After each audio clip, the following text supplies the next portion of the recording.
સર્વે મુમુક્ષુ ભાઈઓ બહેનોને આત્મભાવે વંદન. કોરોના મહામારી સમગ્ર વિશ્વમાં એની અસર, સમગ્ર વિશ્વના બધા લોકો લોકડાઉનમાં, અને એ લોકડાઉનનો પીરિયડ વધતો જ જાય છે, વધતો જ જાય છે. આપણે એ લોકડાઉન દરમિયાન બબે શિબિરો થઈ, દરરોજના સ્વાધ્યાય અને ભગવાન મહાવીરના જન્મદિવસ વખતનો સ્વાધ્યાય, અને એ પછી જે આ વિચાર શક્તિના જે સ્વાધ્યાયો આપણે શરૂ કર્યા, એની અંદર વિચાર શક્તિના આપણે 2 સ્વાધ્યાયો કર્યા. તો પ્રથમ સ્વાધ્યાય આપણે 19 એપ્રિલના કર્યો અને બીજો સ્વાધ્યાય 26 એપ્રિલના કર્યો. જ્યારે આ સ્વાધ્યાય કરવાના હતા ત્યારે તો વિચારણા એવી હતી કે આપણે 2 સ્વાધ્યાયની અંદર આ વિષયને પૂરો કરીશું, પણ આ વિષય સાધકને એટલો બધો સ્પર્શતો વિષય છે કે સાધક એક એક મુદ્દાને જો બરાબર સમજતો થાય તો એને પોતાના મનની પરિસ્થિતિ શું છે એનો પૂરેપૂરો ખ્યાલ આવે. અને એટલા માટે થઈને આપણે નિર્ણય કર્યો કે હજુ એક વધુ સ્વાધ્યાય કરવો, અને એ નિર્ણયના અનુસંધાનની અંદર આજે આ 3જો સ્વાધ્યાય આપણે આ જ વિષય ઉપર શરૂ કરી રહ્યા છીએ. આ 3જા સ્વાધ્યાયથી પણ આપણે કંઈ પૂરું કરી શકીએ એમ છીએ નહીં. એટલે આ સ્વાધ્યાય પૂરો થયા પછી આપણે 4થો સ્વાધ્યાય એ 8મી મે શુક્રવાર આવે છે, અને તે દિવસને માટે થઈને નક્કી કરેલો છે. તો હવે આપણે આ વિષયની શુભ શરૂઆત કરીએ કે જેમાં આપણો જે આ વિષય છે એ થોટ પાવર એટલે કે વિચાર શક્તિ. અને આ વિષય ઉપર જે અત્યાર સુધીનો આપણે સ્વાધ્યાય થયો એનો એક હેડિંગ પેલા કહી દઉં છું. છેલ્લો જે કોલમ હતી એ કોલમ થોડોક વિસ્તારથી કહીશ, પણ વિચાર શક્તિ, તેનું વિજ્ઞાન અને રહસ્ય, આ એક વિષય. પછી વિચાર શક્તિ, તેના નિયમો અને પ્રેરક બળો. એના પછી વિચાર શક્તિ કે જેના અનુસંધાનની અંદર સંકલ્પ આવે, અને એ સંકલ્પ શક્તિનું મૂલ્ય અને તેનો ઉપયોગ. અને પછી આપણે જે કોલમ લીધેલી હતી, 4થી કોલમ, કે વિચાર શક્તિના જે કર્તવ્ય, અને એ કર્તવ્યની અંદર પણ વિચારોથી પ્રાપ્ત થતું આનંદદાયક આરોગ્ય, વિચારથી ખીલતું વ્યક્તિત્વ, વિચારો શરીર પર અસર કરે છે, સંકલ્પ શક્તિ ભાગ્યને પણ પલટાવે છે, વિચારોથી થતી શારીરિક અવસ્થા, સંકલ્પ શક્તિ અનુકૂળ વાતાવરણ સર્જે છે, અને વિચારો દ્વારા થતું શરીરનું ઘડતર. આટલું કે જે આપણે કુલ 11 કોલમની અંદર 2 સ્વાધ્યાયની અંદર પૂરું કર્યું. અને હવે આપણે સંકલ્પ બળનો વિકાસ, આ મુખ્ય એનો હેડિંગ છે. અને એમાં નૈતિક શુદ્ધિ દ્વારા પ્રાપ્ત થતું સંકલ્પ બળ, આ નૈતિક શુદ્ધિનું મહત્વ કેટલું બધું છે કે આ જે સંકલ્પ બળ છે એને વધારવા માટે થઈને જીવ ગમે એટલો પ્રયત્ન કરે, પણ જો આંતરિક રીતે શુદ્ધિ નહીં હોય તો એની શક્તિ છે એ યથા યોગ્ય રીતે તો કામ કરી શકે એમ જ નથી. એટલે નૈતિક શુદ્ધિ એના અનુસંધાનમાં કહે છે કે જે માણસ સત્ય બોલે છે અને શુદ્ધ નીતિમત્તા છે તેના વિચાર, જેને શુદ્ધ નીતિમત્તા છે તેના વિચારો હંમેશા શક્તિશાળી હોય છે. જેણે ઘણી લાંબી પ્રેક્ટિસ વડે ક્રોધને જીત્યો છે, જેનામાં જોરદાર શક્તિશાળી વિચારધારા હોય છે, જે તેને શુદ્ધતા, ડાપણ અને અમરતા તરફ દોરે છે. આ શુદ્ધતા બે પ્રકારની છે. એક શુદ્ધતા આંતરિક અથવા તો માનસિક અને બાહ્ય અથવા શારીરિક. તો જે બે પ્રકાર કીધા એમાં આંતરિક કે જેને આંતરિક અથવા તો માનસિક કીધું અને બીજી બાહ્ય અથવા તો શારીરિક એમ બે પ્રકાર કીધા કે જેમાં આંતરિક શુદ્ધતા એ વધારે મહત્વની છે. તે સાથે શારીરિક શુદ્ધતા પણ જરૂરી છે. આંતરિક શુદ્ધતા મેળવવાથી મનનું આનંદિતપણું, મનનું એકાગ્રપણું, વિષયોની જીત તેમજ પોતાના આત્માને અનુભવવા માટેની પાત્રતા પ્રાપ્ત થાય છે. હવે આ શુદ્ધિ અને એ શુદ્ધિની અંદર પણ આંતરિક શુદ્ધિ અને એ આંતરિક શુદ્ધિ કે જેનાથી જીવને મનનું આનંદિતપણું પ્રાપ્ત થાય, એને એકાગ્ર શક્તિ વધે અને પાંચે ઇન્દ્રિય અને એના વિષયોને જીતવા માટેની એનામાં શક્તિ આવે. એટલું જ નહીં, પણ જે આત્મજ્ઞાન પ્રાપ્ત કરવું છે એની પ્રાપ્તતા પણ એ પ્રાપ્ત કરી શકે. પછી એકાગ્રતા દ્વારા પ્રાપ્ત થતું સંકલ્પ બળ. બધા જ સાધકો જે સાધના કરે છે, ધ્યાન કરે છે, એને તો ધ્યાનમાં એકાગ્રતા કેળવવાની છે.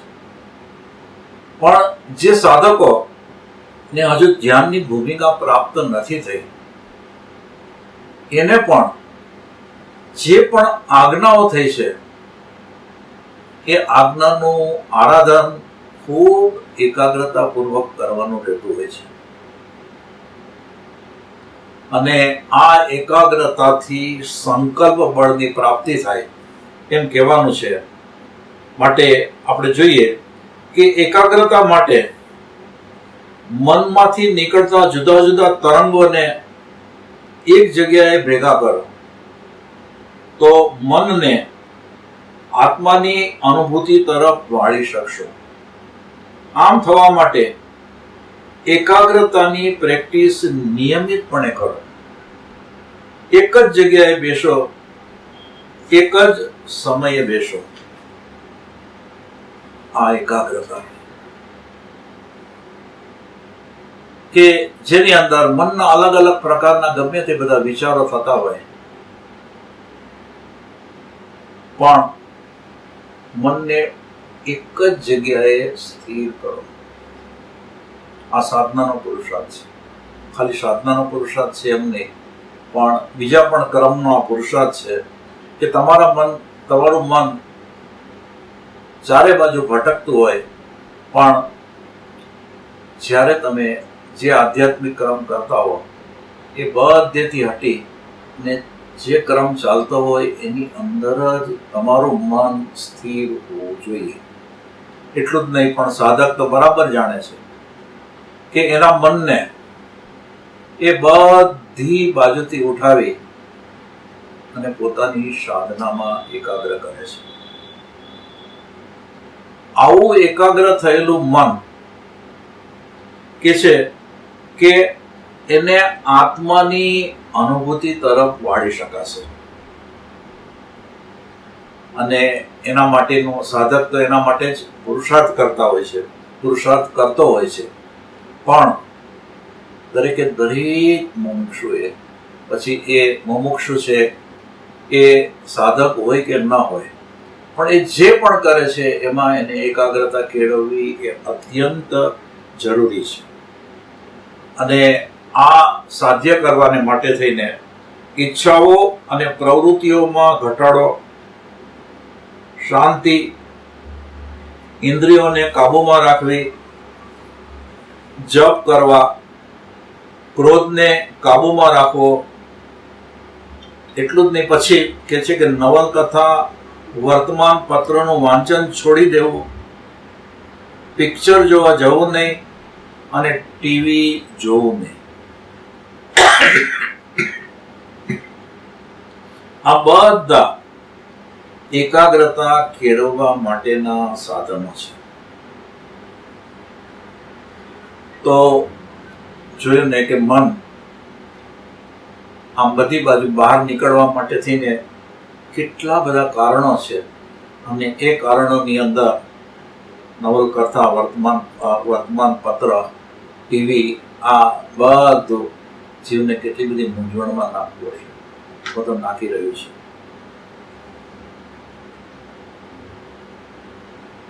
હવે એના પછી આપણે જોઈએ કે તીવ્ર ઈચ્છા દ્વારા વધતું સંકલ્પ બળ. તીવ્ર ઈચ્છા દ્વારા વધતું સંકલ્પ બળ. તો એના અનુસંધાનની અંદર આપણે જોઈએ કે અવ્યવસ્થિત વિચારોને અવકાશ આપો નહીં. ગમે તે એક વિષય લો ત્યારે તેના વિવિધ પાસા અને મુખ્ય મુદ્દાનો વિચાર કરો. જ્યારે આમ એક વિષય પર વિચાર કરતા હો ત્યારે તે સિવાયના બીજા કોઈ વિષયને મનમાં પ્રવેશ કરવા દો નહીં. આ મન રખડવા માંડે કે તેને ફરીથી એકાગ્ર કરો. તો આ કેટલી એક વાત છે એ મહત્વની છે. વળી આગળ કે છે કે દરેક પ્રકારના વિષયોના વિચારો છોડી દો, લોભામણી વાતો સામે સંઘર્ષ કરો, કડક શબ્દો બહાર જવા ન દો, દરેક ઉમદા લાગણીને મહત્વ આપો. જે તમને તમારી મનોબળ અને આધ્યાત્મિક શક્તિ વધારવામાં મદદરૂપ થશે, અને એ જ તમને તમારા ધ્યેયની નજીક લઈ જઈ શકશે. મનોબળ, જો સાંભળો, મનોબળ એ આત્માની ગતિશીલ શક્તિ છે. જ્યારે તે સક્રિય થાય છે ત્યારે માનસિક શક્તિઓ જેવી કે નિર્ણય લેવાની શક્તિ, યાદ શક્તિ, જલ્દી પકડી લેવાની શક્તિ, વાતચીત કરવાની શક્તિ, તર્ક શક્તિ વગેરે એક જ સાથે આવી જાય છે. હવે આ મનોબળ, અને એને ગતિશીલ શક્તિ કીધી. કોની? તો કે આત્માની. અને એ ગતિશીલ શક્તિ કે છે જ્યારે સક્રિય થાય છે ત્યારે બીજી કેટલી બધી શક્તિઓ, જેમ કે નિર્ણય લેવાની શક્તિ, યાદ શક્તિ, જલ્દી પકડી લેવાની શક્તિ, વાતચીત કરવાની શક્તિ, તર્ક શક્તિ, આ બધી શક્તિ કે જીવની અંદર વધતી જાય. એટલે મનોબળ એ માનસિક શક્તિનો રાજા છે. જે એકાગ્રતા અને ધ્યાન માટે પ્રેક્ટિસ કરે છે તે મજબૂત, શક્તિશાળી આંતરિક શક્તિ ઊભી કરે છે, જેનાથી માનસિક ચિત્ર બરાબર ઊભું થાય છે. હવે એકાગ્રતા અને ધ્યાન માટેની પ્રેક્ટિસ, વાતો તમારા બધાના અનુભવની વાત આવી કે આ જે પ્રેક્ટિસ કરતો હોય એને પોતાની અંદર જ પોતાને આ મહેસૂસ થાય કે તે મજબૂત, શક્તિશાળી આંતરિક શક્તિ ઊભી કરે છે. કદાચ એને ખ્યાલમાં ના આવતો હોય તો આનો અભ્યાસ કર્યા પછી ખ્યાલમાં લાવવાનો છે કે પોતાની અંદર આંતરિક શક્તિ ઊભી થઈ રહી છે કે નહીં. અને આમ કરવાથી માનસિક ચિત્ર બરાબર ઊભું થાય છે. એના પછી આપણે લઈએ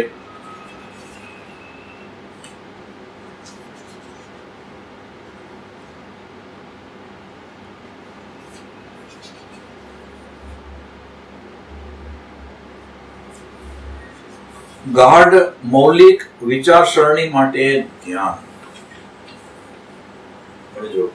ગાઢ મૌલિક વિચારસરણી કે જેની કેળવણી અથવા તો જેનો વિકાસ ધ્યાનથી થાય છે.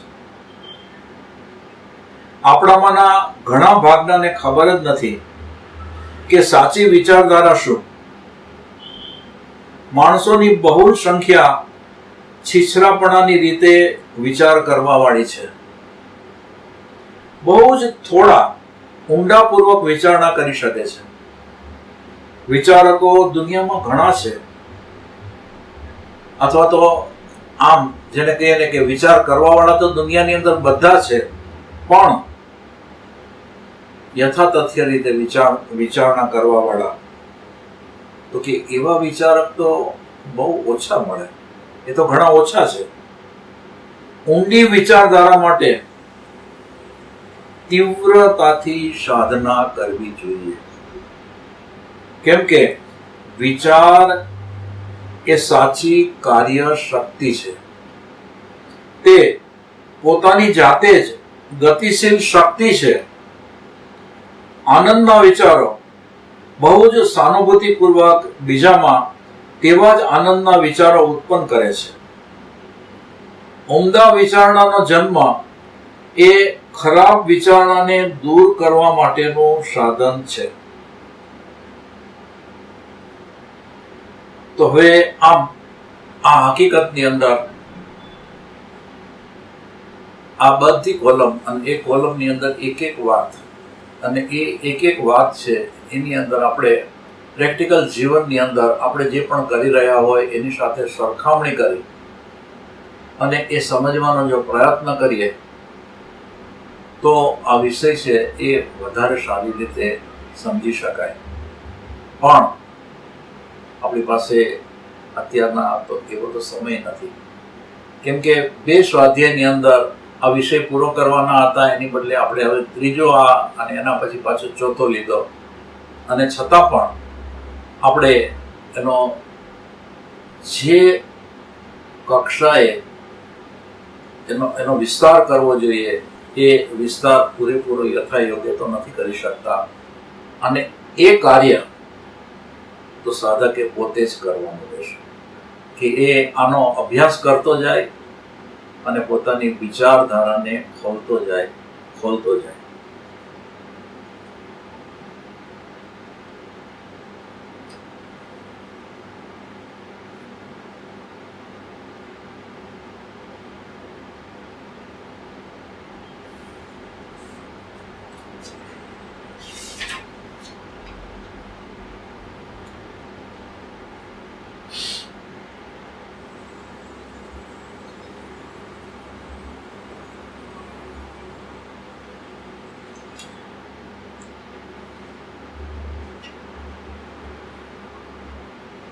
હવે આમ હકીકતની અંદર સતત ચિંતન માટે ધ્યાન તો જરૂરી છે, અને એના માટે થઈને સર્જક વિચાર શક્તિ કેળવવાની છે. એટલું જ નહીં, પણ વ્યક્તિત્વનો વિકાસ કરવો અને ઉલટા સૂચનોની સામે થાઓ. આ ખાલી હું હેડિંગ લઉં છું, કેમ કે એ કોલમો કે જે આપણે સ્વાધ્યાયની અંદર તો લઈ શકીએ એમ નથી, પણ ખાલી હેડિંગ જ કે વ્યક્તિત્વનો વિકાસ કરવો અને ઉલટા સૂચનોની સામે થાઓ. હવે આના પછી આપણે નવો વિષય, એટલે આ વિચાર શક્તિ માટેનો જે વિષય છે એમાં જે નવો વિષય છે કે જેમાં વિવિધ પ્રકારના વિચારો અને તેમના પર વિજય. વિચારો બધા એક એક મુમુક્ષુ કે ખરેખર એ મુમુક્ષુ તો પોતાના મનને કાબુમાં લેવા માંગે છે. અનેક પ્રકારના સાંસારિક વિચારો છે, એ વિચારોને દૂર કરવા ઈચ્છે છે, એના ઉપર વિજય કરવા ઈચ્છે છે, અને એના માટે થઈને એને પોતાના મન ઉપર કાબુ મેળવવાનો છે. અને એ મન કાબુમાં આવે એના માટે આ સમગ્ર આરાધના રહેલી છે. તો એમાં આપણે હવે શરૂઆત કરીએ કે નિરાશાવાદી વિચારોને દૂર કરો, કે જેમાં સહજતાથી તમારા વિચારોને જુઓ. ધારો કે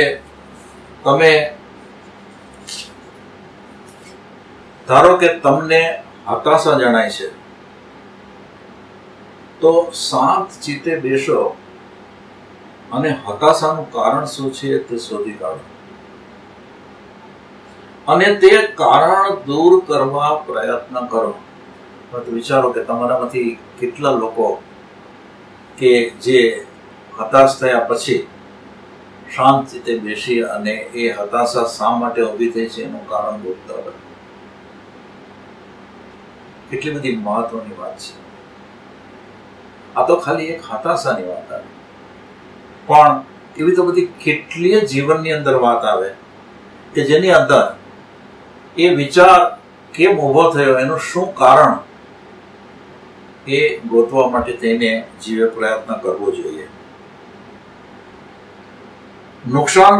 નુકસાન કરતા લાગણીઓને દૂર કરવા માટે હકારાત્મક લાગણીઓ તમારામાં લાવો, જે એક સહેલો રસ્તો છે. બહુ જ થોડા સમયમાં નકામી લાગણીઓનું પૂર નાશ પામી જશે. જેને કહીએ ને કે ખોટા વિચારો, નેગેટિવ વિચારો અથવા તો નકારાત્મક વિચારો, ઇન્ફિરિયરિટી લાવે એવા વિચારો, એ વિચારોને દૂર કરવા હોય તો એની સામે હકારાત્મક લાગણી અને વિચારો તમારે મૂકવાના છે. અથવા તો આપણે બીજી રીતે કહીએ તો સાધકને એમ કહેતા હોઈએ છીએ કે જ્યારે આવા ખોટા વિચારો આવતા હોય ત્યારે સારા વિચારો, આધ્યાત્મના વિચારો તમે લાવી અને પેલા વિચારને હટાવો. આમ કરતા જો તમે સફળ ન થાવો તો પણ ચાલુ જ રાખો. તમે થોડા સમયમાં જ થોડી બેઠકો અને પ્રેક્ટિસથી સફળતાને વરસો, સફળતાને મેળવશો. એટલું આ મહાપુરુષે લખ્યું છે, પણ લખ્યું છે એને જોયું કે આમ આ પ્રેક્ટિસ ચાલુ કરીને તરત જ સફળ તો થવાય એવું નથી, માટે સતત પ્રેક્ટિસ તો જોઈશે જ. અને જો એ પ્રમાણે ચાલુ રાખવામાં આવે તો ખાતરી આપે છે કે તમે એમાં સફળ થશો જ. હવે કે છે કે જો હૃદય કઠોરતા ધારણ કરે તો દયાળુપણાનો વિચાર કરો. જો મલિનતા, અપ્રામાણિકતાનો વિચાર આવે તો સાલસતાના ફાયદાનો વિચાર કરો. જો કૃપણતાના ભાવો ઉઠે તો ઉદારતાપણાનો તથા ઉદાર વ્યક્તિનો વિચાર કરો.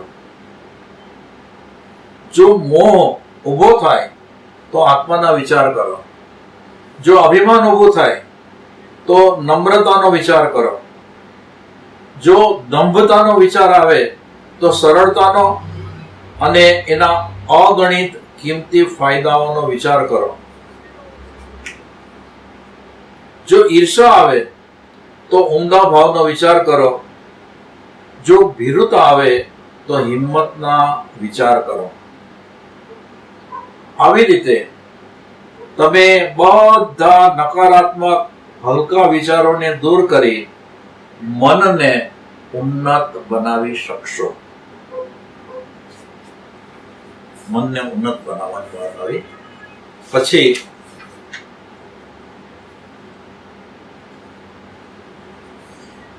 મનમાં ઘૂસી ગયેલા વિચાર પર વિજય. અને એના માટે કહે છે કે બહુ જ ઓછું બોલો અને જરૂરી વસ્તુ ઉપર જ બોલો. શરૂઆતમાં વિચારોને કાબૂમાં લેવાની ઘણી મુશ્કેલીઓ જણાશે. તમારે તેની સાથે યુદ્ધ કરવું જ પડશે. તે તેમની શક્તિથી તમારી સામે તેનું અસ્તિત્વ ટકાવી રાખવા માટે ઝઝૂમશે. હવે આ મન કે જે જીવને સાચે રસ્તે જતો હોય તો સાચે રસ્તે ન જાય એના માટે બધી જાતના પ્રયત્ન કરતું હોય છે, અને કે છે કે તે તેની શક્તિથી તમારી સામે તેનું અસ્તિત્વ ટકાવી રાખવા માટે ઝઝૂમશે. તેઓ કહેશે કે અમને આ મનરૂપી મહેલમાં રહેવાના બધા જ પ્રકારના હક આમ રહેલા જ છે. એટલે કે મનરૂપી મહેલમાં રહેવાના બધા જ પ્રકારનો હક અમે મેળવેલો છે. અમારી પાસે આ જગતમાં રહેવાનો ઘણા વખતથી એક હથ્થુ ઇજારો પ્રાપ્ત થયેલો છે. તો પછી અમે શા માટે આ સ્થાન ખાલી કરીએ? ખરાબ વિચારો, મનના વિચારો, એ મન એમ કહે છે કે અમને તો અનાદિકાળથી તમે સ્થાન આપેલું છે, હવે તમે અમને દૂર જાઓ, અમને કાઢી નાખવાનો વિચાર કરો છો, અમે શા માટે જઈએ? અમે અમારા જન્મસિદ્ધ હક માટે છેવટ સુધી લડી લેશું. આ સાંસારિક વિચારો, મોહજનિત વિચારો વાળું જે મન છે, એ મન જીવને કહી રહ્યું છે કે જેની સાથે સાધક સતત યુદ્ધ કરી રહ્યા છે.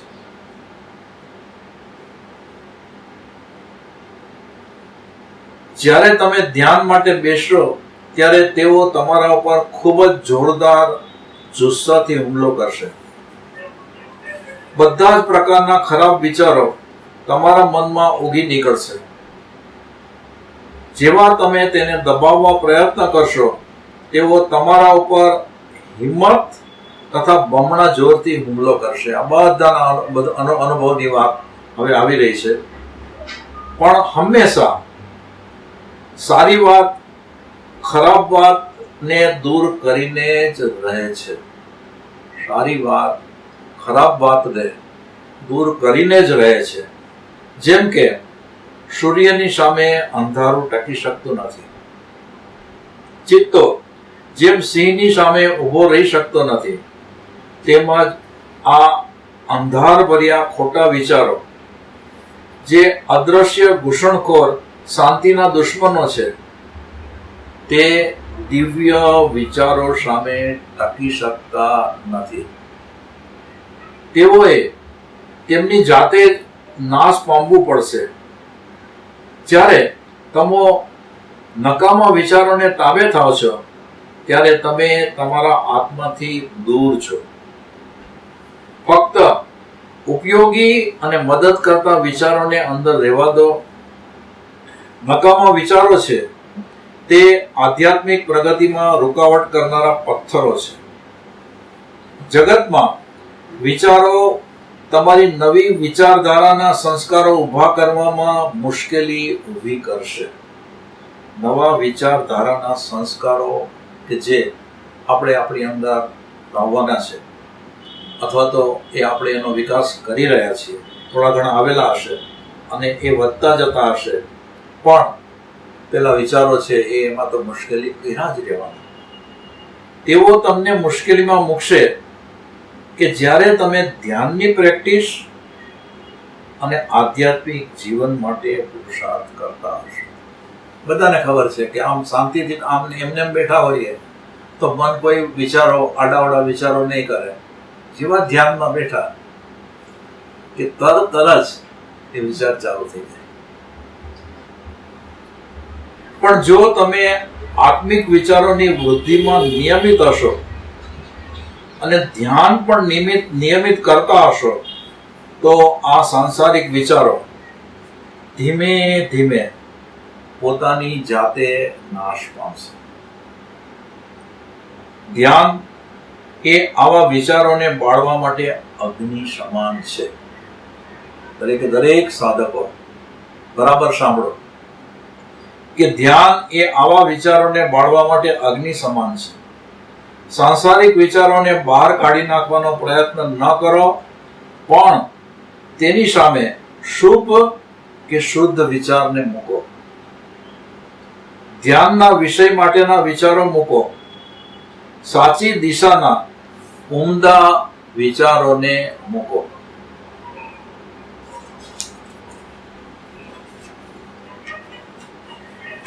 મનમાં ઉભા થતા સાંસારિક વિચારોના તરંગોને જોયા કરો।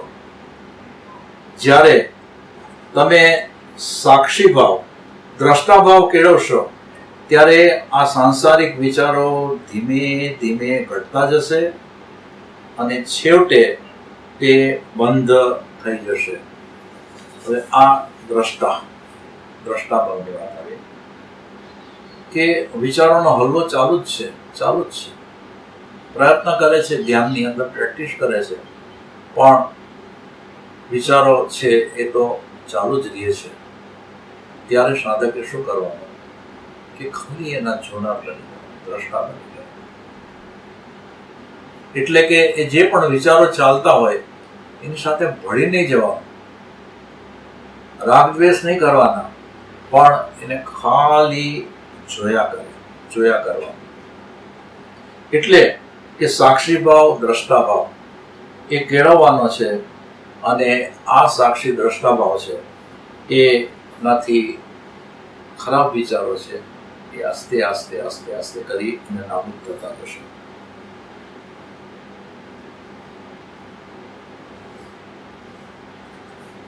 મલિન વિચારો પર વિજય મેળવવો।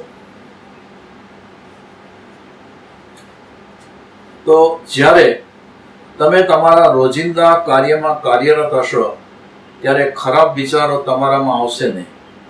આપણે સતત જે પણ કામ કરતા હોય ને ત્યારે આપણું ચિત્ત એક કામની અંદર જ હોય, એ કામ પૂરું કરવામાં જ લાગેલું હોય અને એ વખતે કદાચ બીજા આડાવાળા વિચારો ન આવે, પણ જ્યારે તમે આરામ કરતા હશો અને મન નવરું પડ્યું હશે ત્યારે અશુદ્ધ વિચારો તમારા મનમાં દાખલ થવાનો પ્રયત્ન કરશે। જ્યારે મન નવરું પડેલું હોય ત્યારે જાગ્રત રહેવાનો પુરુષાર્થ કરો। કેમ કે એમને શાંતિથી બેઠેલો માણસ કે જેનું મન નવરું પડેલું છે એ અંદરથી મનથી કેવા કેવા વિચારો કરતો હશે, સારા ખરાબ, કરવા જેવા ન કરવા જેવા, કેવા કેવા વિચારો એના મનની અંદર ચાલતા હોય કે જે આમ બહારથી બીજાને તો દેખાય નહીં, એમ જ લાગે કે આ ભાઈ તો શાંતિથી બેઠા છે, પણ અંદર શું ચાલતું હોય। માટે મન નવરું પડેલું હોય ત્યારે જાગ્રત રહેવાનો પ્રયત્ન કરો। જો તમે એક અશુદ્ધ વિચારને આવવા દેશો તો બધા પ્રકારના અશુભ વિચારો તેની સાથે જોડાશે અને તમારા ઉપર હલ્લો કરશે। જો તમે હવે આ અશુદ્ધ વિચાર કે એમાંથી એકમાંથી બીજો, બીજામાંથી ત્રીજો, એમ અશુદ્ધ વિચારની ધારા ચાલુ થઈ જાય, પરંપરા ચાલુ થઈ જાય, પણ જો તમે એક સારા વિચારને આવવા દેશો તો બધા જ સારા વિચારો ભેગા થઈ અને તમને મદદરૂપ થશે। આ વાત બતાડી છે આની અંદર। પછી આપણે આગળ જોઈએ કે નિષેધાત્મક વિચારોને દાબી દો। એટલે કે તમારા બધા વિચારોને સંયમમાં રાખવાનું, શુદ્ધ કરવાનું અને વ્યવસ્થિત કરવાનું શીખો। વિચારોને એટલે કે મનને શુદ્ધ કરવા અને વ્યવસ્થિત કરવાનું શીખવાનું કીધું। એટલે કે વિચારોને એના માટે થઈને સંયમ, એટલે તમારા બધા વિચારોને સંયમમાં રાખવાનું, શુદ્ધ કરવાનું અને વ્યવસ્થિત કરવાનું શીખો। બધા નિષેધાત્મક મલિન વિચારો સામે યુદ્ધ કરો અને શંકાને મનમાં સ્થાન આપો નહીં। તમારા મનમાં મહાન દિવ્ય વિચારોને સર્વ બાજુથી આવવા દો. હતાશા, નાસીપાસતા, નિર્બળતા, અજ્ઞાનતા, શંકાના, વાસનાના, ભયના, મલિનતાના વિચારો ખરાબ વિચારો છે. જ્યારે શક્તિના, શ્રદ્ધાના, હિંમતના, આનંદના વિચારો તમારામાં પ્રવેશ કરવા દો, ઉગવા દો, તો આ ખરાબ વિચારો નાશ પામી જશે. પછી ચીલાચાલુ વિચાર. તો કે છે ચીલાચાલુ વિચારને વશ થશો નહીં.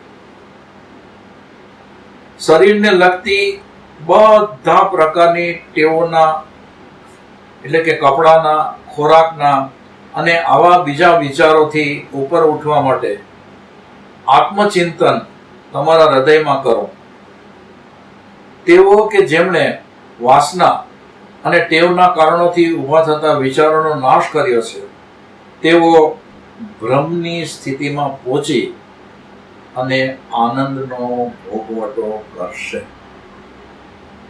પણ જીવને તો સવારથી ઉઠે ને એટલે આ શરીરને લગતા જ વિચારો, કે શરીરને શું જોશે, શું સવારમાં પહેલા ખાવા શું જોશે, કે પીવા શું જોશે, કેવા કપડાં જોશે, એ કપડાં પ્રોપર નથી તો બીજા નવા લાવવા પડશે.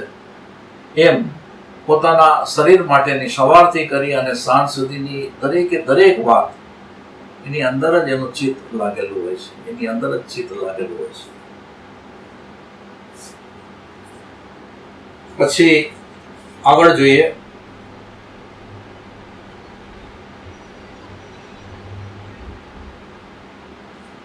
આ નટખટ અને શક્તિશાળી મન બધા જ પ્રકારના દુઃખો અને ભય ઊભા કરે છે અને આત્મિક સંપત્તિનો નાશ કરે છે.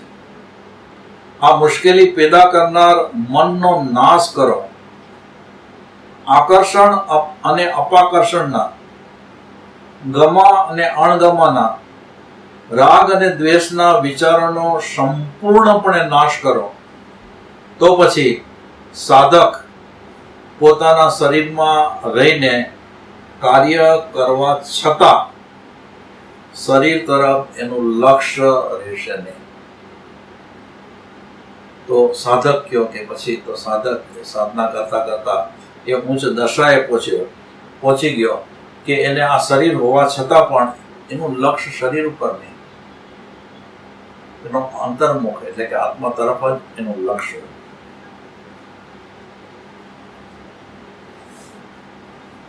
એના પછી શુદ્ધ વિચારો પર વિજય મેળવો. નકામા અને જરૂરિયાત વગરના વિચારોને બહાર કાઢવા પ્રયત્ન ન કરવો. જેમ જેમ તમે પ્રયત્ન કરશો તેમ તેમ બમણા જોરથી પાછા આવવા પ્રયત્ન કરશે અને મજબૂત બનશે. માટે તેના પ્રત્યે ઉદાસીન બનો. હવે આ નવો રસ્તો, ઉદાસીનતા, કે નકામા વિચારો કે તેના માટે ઉદાસીન બનો અને મનને દિવ્ય વિચારોથી ભરી દો. તો તે નકામા વિચારો ધીમે ધીમે નાશ પામી જશે. તમારી જાતને નિર્વિકલ્પ સમાધિમાં સતત ધ્યાન દ્વારા લઈ જાઓ. મૂંઝવણ એટલે કે ચિંતા અને ગુસ્સાને નાબૂદ કરી અને મનની એકાગ્રતા અને શાંતિને પ્રાપ્ત કરો.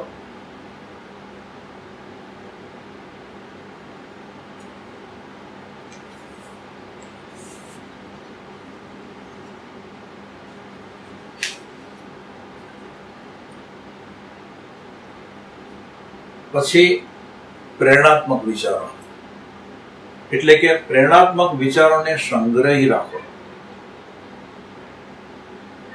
આ જિંદગીનો હેતુ દિવ્ય દર્શન કરવા માટેનો છે. આ હેતુ તે આપણે શરીર નથી, તેમજ બદલાતું અને અમુક સમય માટેનું મન નથી, પણ આપણે શુદ્ધ તેમજ મુક્ત આત્મા છીએ. આ વિચારને સંગ્રહી રાખવાનું. હંમેશા યાદ રાખો કે તમે નિત્ય, શાશ્વત અને અનાદિકાળથી અજન્મ્યો રહેલો છો.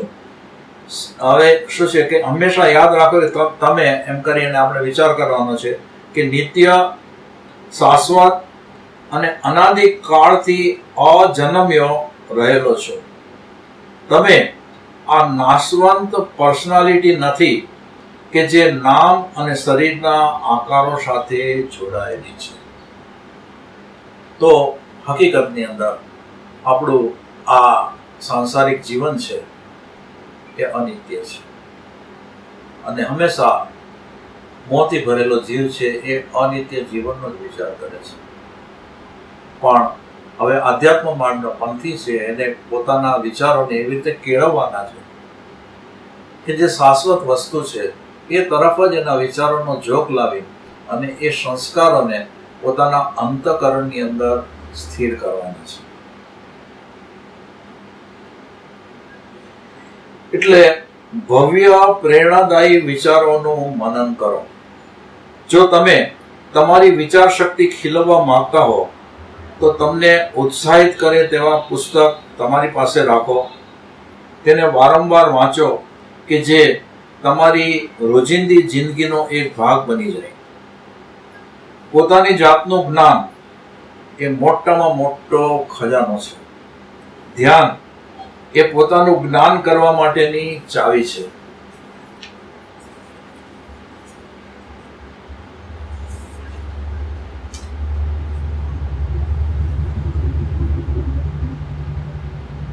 નિરઅંકુશ વિચારધારા, નિરઅંકુશ કે જેના ઉપર આપણો કોઈ કાબુ નથી, એવી નિરઅંકુશ વિચારધારા બધી જ જાતની ખરાબીનું કારણ છે. જેટલા પ્રમાણમાં આ વિચારોને રોકવા માટેનો પ્રયત્ન થાય તેટલા પ્રમાણમાં મન એકાગ્ર થશે અને અનુક્રમે તે વધારે મજબૂત અને શક્તિશાળી બનશે. ઉચ્ચ વિચારોને અગ્રિમતા આપવી તે અનાદિકાળના પાયાના વિચાર ઉચ્ચ વિચારોને અગ્રિમતા આપવી તે અનાદિકાળના પાયાના વિચારો પેશી ગયા છે તેને કાઢવાનો સહેલો રસ્તો છે. કેમ કે આ ઉચ્ચ વિચારો છે એને જ મુખ્યતા આપીશો તો અનાદિકાળના જે સાંસારિક વિચારો છે આમ એટલા બધા મજબૂત અને બળવાન બની ગયા છે એને આપણે સરળતાથી દૂર કરી શકીશું. જ્યારે ખરાબ વિચારો તમને પરેશાન કરે તો તેને જીતવા માટે તેને મહત્વ ન આપવું, તેને ભૂલી જવા, તેમાં ઊંડું ઉતરવું નહીં. જરૂરી સારા પ્રેરણા આપતા વિચારોનું ચિંતન કરવું.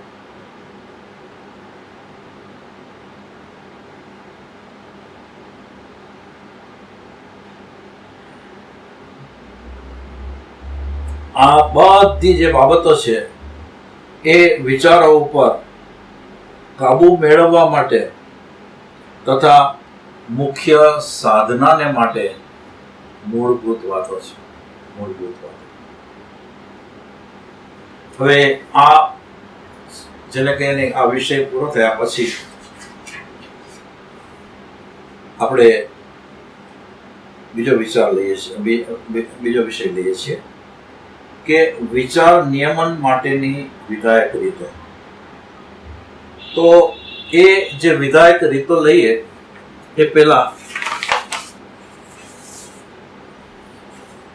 ખરાબ વિચારો અને એની સામે મુકાતા સારા વિચારો. જૂના સંસ્કારો, સાંસારિક સંસ્કારો, મોહજનિત સંસ્કારો અને એની સામે પોતાનું આત્મકલ્યાણ થાય એ કલ્યાણ માટેના અનુરૂપ વિચારો. આ બંને વાતો કે જેની સામે સતત સાધકનો મુમુક્ષુનો સંઘર્ષ રહેતો હોય છે. અને આ જે કથા છે ભવદેવ અને નાગીના, તો હવે કેવી કથા છે કે ભવદેવની વાત આવે છે કે ભવદેવે મોટાભાઈ મુનિ ભવદત્તની શરમથી નવોઢાને, એટલે કે નવી સ્ત્રી કે જેની સાથે એને લગ્ન કરેલા છે, એ નવોઢાને શણગારતા નાના ભાઈ ભવદેવે શણગારને અધૂરો મૂક્યો અને ચાલી નીકળ્યા સર્વસંગ ત્યાગના કલ્યાણકારક પંથે. મોટાભાઈ મુનિ છે, આના લગ્ન થયા ભવદેવના, પણ એ લગ્નની હજુ તો શરૂઆત થઈ, લગ્ન થયાની શરૂઆત થઈ ત્યાં મોટાભાઈએ એને પરાણે દીક્ષા અપાવડાવી, સંયમ ગ્રહણ કરવાનું કીધું. તો નાગીલાનો કંથ મુક્તિ પંથનો યાત્રી બન્યો. પણ આ યાત્રામાં તન ચાલતું હતું, એટલે કે એ સાધુ જીવન શરીરથી ગાળતા હતા, પણ મન તો નાગીલાની પાસે જ પડી રહ્યું. વેશ તો પહેરી લીધો, પણ પસ્તાવાનો પાર ન રહ્યો. ભાઈની શરમમાં પડી જઈ અને મેં આ શું કર્યું? મારે તો નાગીલામાં જ જાણે સ્વર્ગ હતું, નાગીલામાં જ મોક્ષનું સુખ હતું. હું વળી બીજા સ્વર્ગ મોક્ષના માર્ગે ક્યાં અટવાયો? મારે ન જોઈએ એ સ્વર્ગ મોક્ષ, મારા માનેલા સ્વર્ગ મોક્ષથી અધિક કશુંય છે જ ક્યાં? હવે સંયમ લીધો છે અને વિચારો સંસારના ચાલે છે.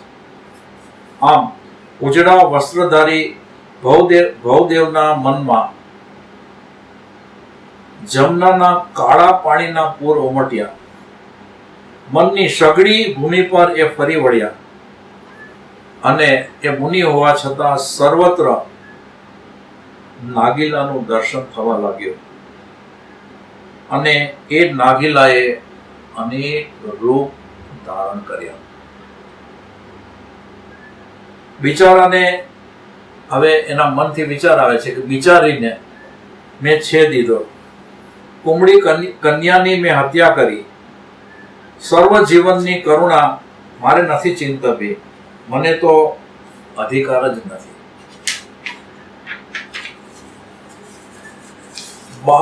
હવે આ રીતે એ સતત નાગીલાના જ વિચાર કરતા રહ્યા અને આમ પાછું બહારથી સંયમ ગ્રહણ કર્યો.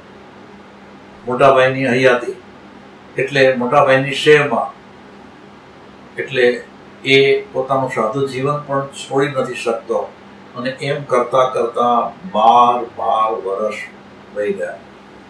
આ 12 વર્ષ દરમિયાન એ નાગીલાના વિચારને છોડી શકતો નહોતો. અને એક દિવસ આવ્યો કે મુનિ વૃંદમાંથી એના જે મોટાભાઈ છે કે જેની શહેરમાં આવી અને એને દીક્ષા ગ્રહણ કરી હતી, એ કાળ ધર્મ પામ્યા. એ જેવા કાળ ધર્મ પામ્યા કે તરત જ બાણમાંથી છૂટેલા તીરની જેમ વેશધારી ભવદેવ મુનિ નાઠા. વૃંદમાંથી એક બકરી નાસી ગઈ. પ્રકૃતિએ સંતોષનો શ્વાસ લીધો, વિસંવાદિતા દૂર થવાનો આનંદ અનુભવ્યો અને આમ એ મુનિનો વેશ છોડી અને નાગીલાને પ્રાપ્ત કરવા માટે થઈને નીકળ્યો. તો મુનિ ભવદેવે રાત ને દિવસ ચાલ કર્યું. નાગીલાના રટણની વિટામિનની ગોળીઓએ એનામાં ગજબનું શક્તિત્વ વહેતું મૂક્યું. એક ધારી યાત્રાએ એને એક દિવસ નાગીલાના ગામમાં લાવીને મૂક્યો. ગામને પાદરે, હવે એ ગામમાં નાગીલા જે ગામમાં રહેતી હતી એ ગામ, અને એના પાદરે કૂવો હતો. અનેક પનિહારીઓ ત્યાં એકઠી થઈ હતી, કેમ કે કૂવો છે એમને પાણી દેતો હતો. તો ભવદેવે એક પનિહારીને પૂછ્યું કે અલી નાગીલા ક્યાં રહે છે? એ પનિહારી બીજું કોઈ ન હતું પણ ભવદેવના મંદિરની પ્રાણેશ્વરી નાગીલા જ હતી.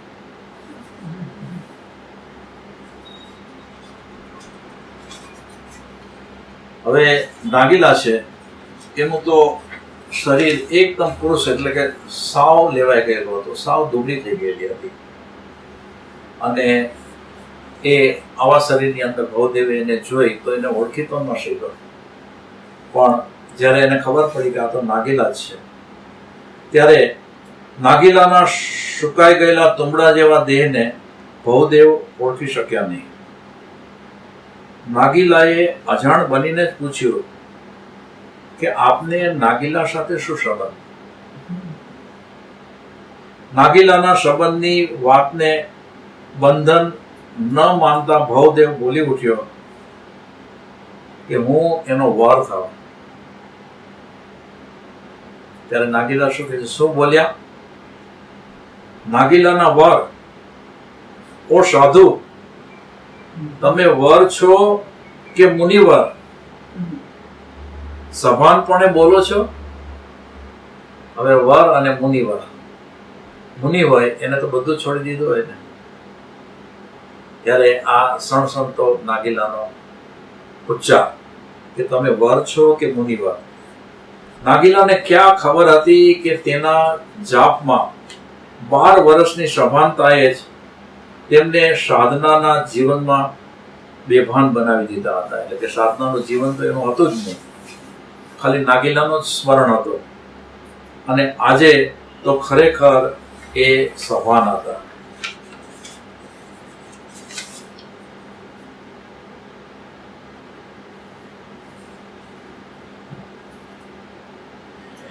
ત્યારે ભવદેવ કે છે, તું જ નાગીલા, આ તારું શરીર? હું પણ ઓળખી ન શક્યો.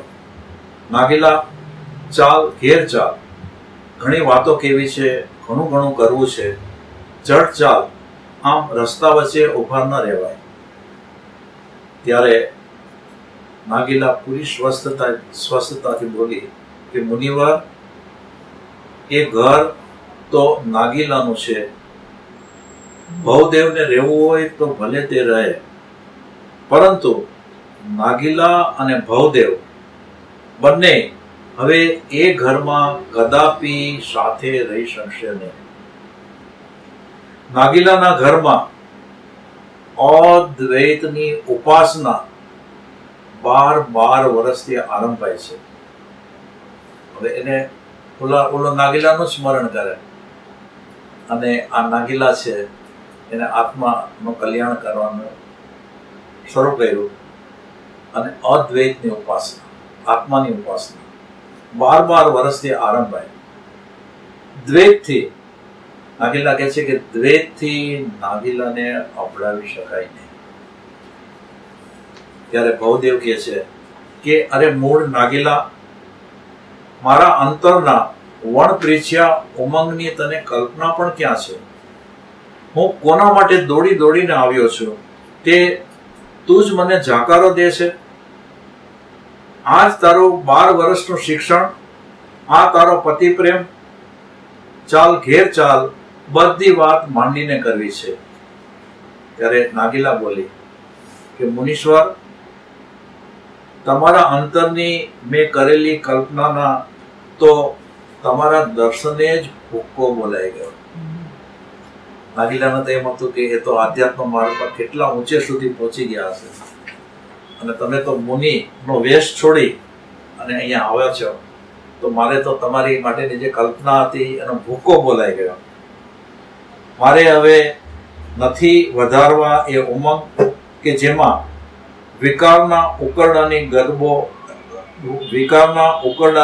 બદબો ગંધાઈ ઉઠી છે. મુનિ ભવદેવને હું કદી જાકારો દેનાર નથી. કોને જાકારો નથી દેનાર? મુનિ ભવદેવ. પણ પતિ ભવદેવ સાથે તો વાત કરવા પણ લાચાર છે. 12 વર્ષના મારા શિક્ષણના પરીક્ષક બનવા માટે તમે તદ્દન નાલાયક છો. ત્રિલોકપતિના નેહને છે દેનાર કે જે આત્મા પતિ પ્રેમની વાતો કયા મોઢે કરી રહ્યા છે તે જ મને સમજાતું નથી. મુનિવર, જે કેવું હોય તે અહીં કહી નાખો.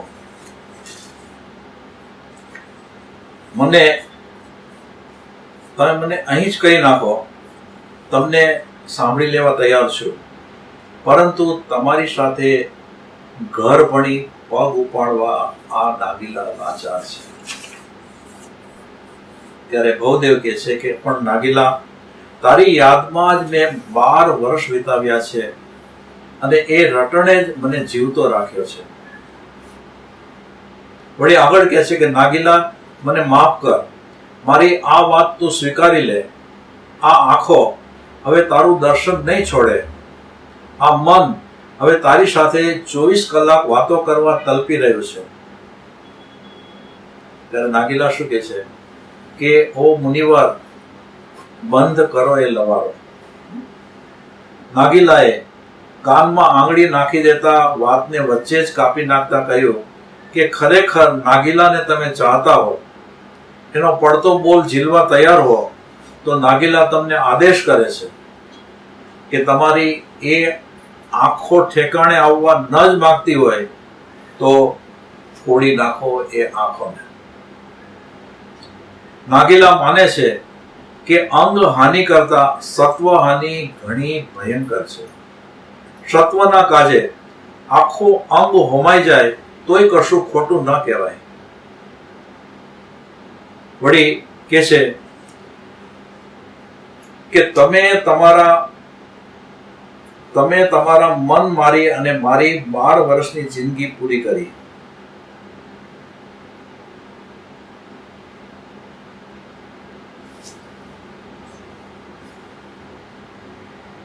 આમ હકીકતની અંદર મેં મુનિએ તો સતત નાગીલાનું સ્મરણ રાખી અને 12 વર્ષની જિંદગી પૂરી કરી.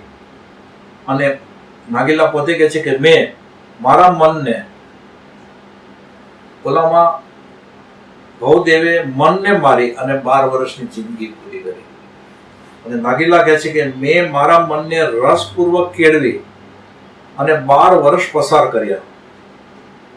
તમારા માટે 12 વર્ષ 12 યુગ જેવડા મોટા બન્યા. મારા માટે તો 12 દિવસ જેટલા નાના બન્યા. 12 વર્ષ એટલે ખાલી 12 દિવસ. એટલે કેવી એને આરાધના કરી હશે કે એના 12 વર્ષ એમને એમ જ પસાર થઈ ગયા. નિજ પતિ ગયા તો ભલે ગયા, મેં મન વાળી લીધું અને વિશ્વપતિને મારા ખાલી પડેલા અંતરમાં સ્થાન આપી દીધું. એમની ભક્તિમાં હું ઘેલી બની, એમની સ્તુતિમાં હું ભાન ભૂલી. મારી રતિનું કેન્દ્ર સ્થાન એ બન્યા મુનિવર્ય.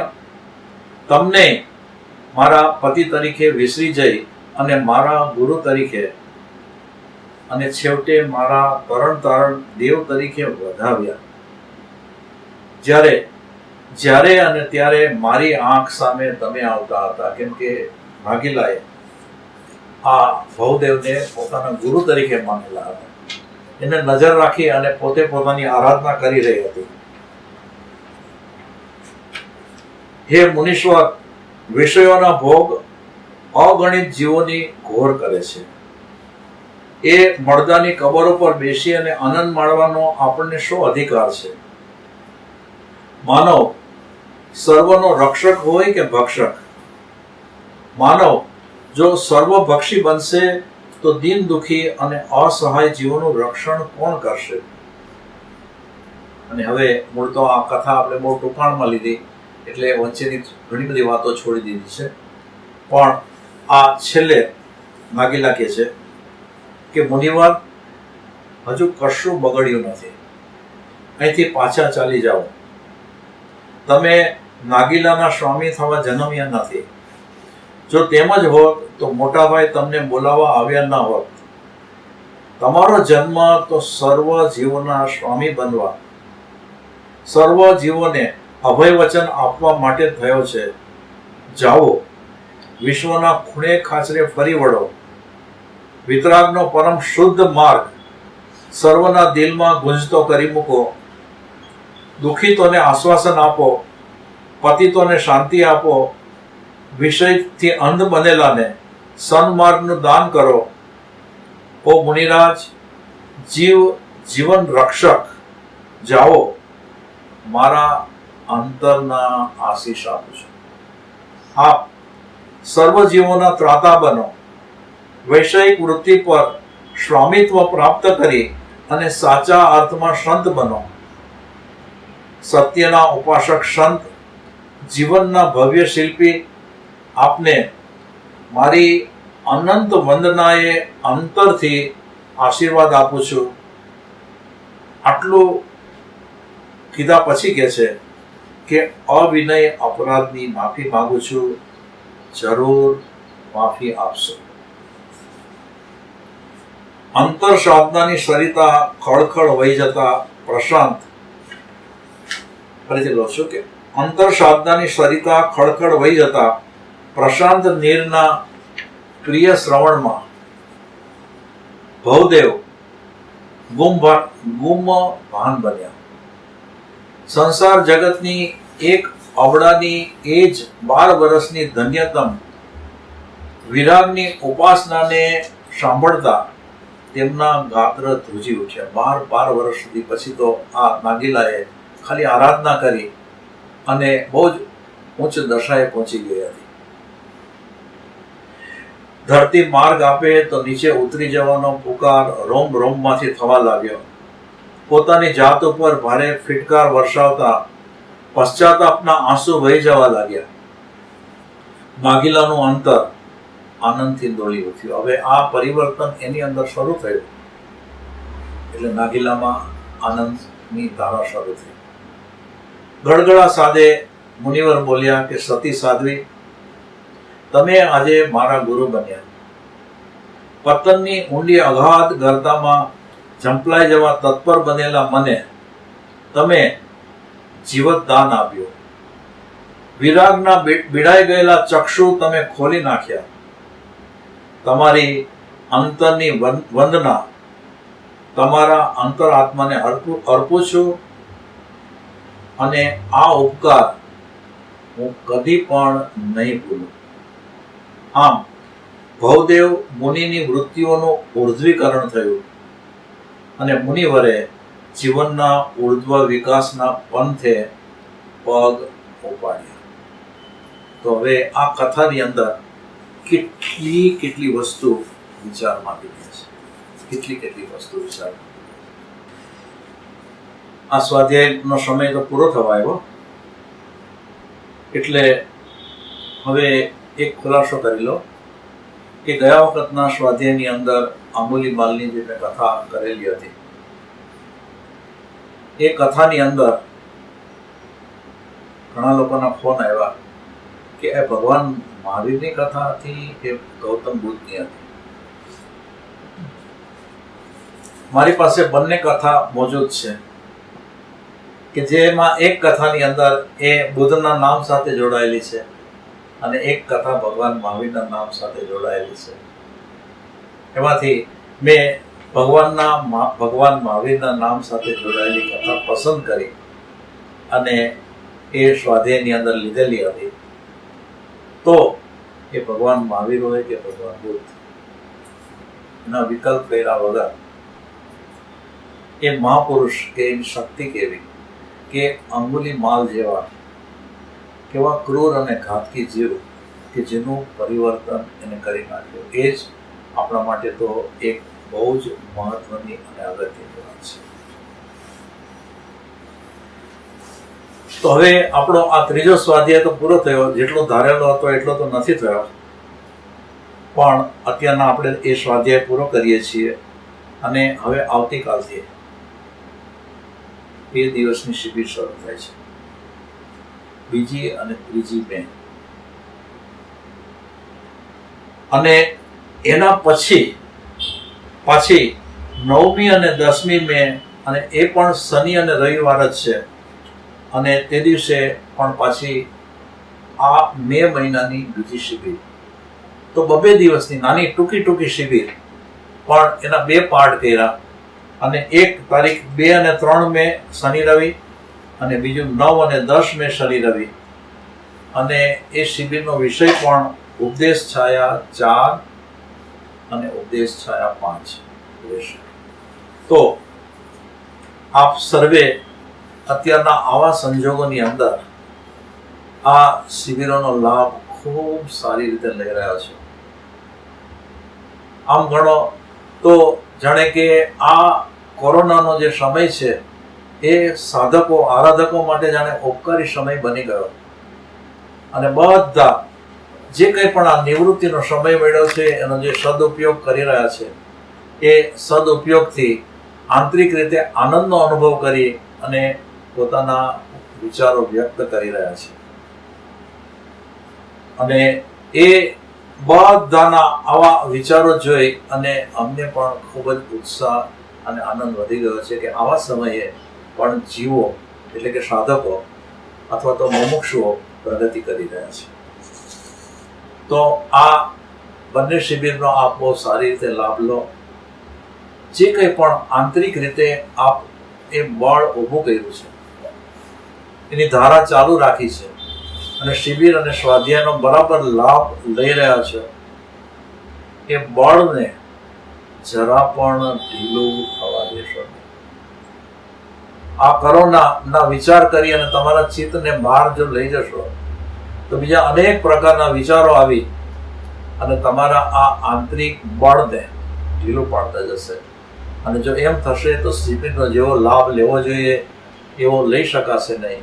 માટે એ આંતરિક બળને ટકાવી ખૂબ જ ઉલ્લાસપૂર્વક, ખૂબ જ ઉત્સાહપૂર્વક તમે આ બંને શિબિર તમારા ઘરે બેસી અને ભરજો. એની શુભકામના આ તકે વ્યક્ત કરી અને મારો સ્વાધ્યાય પૂરો કરું છું. સદગુરુ દેવ.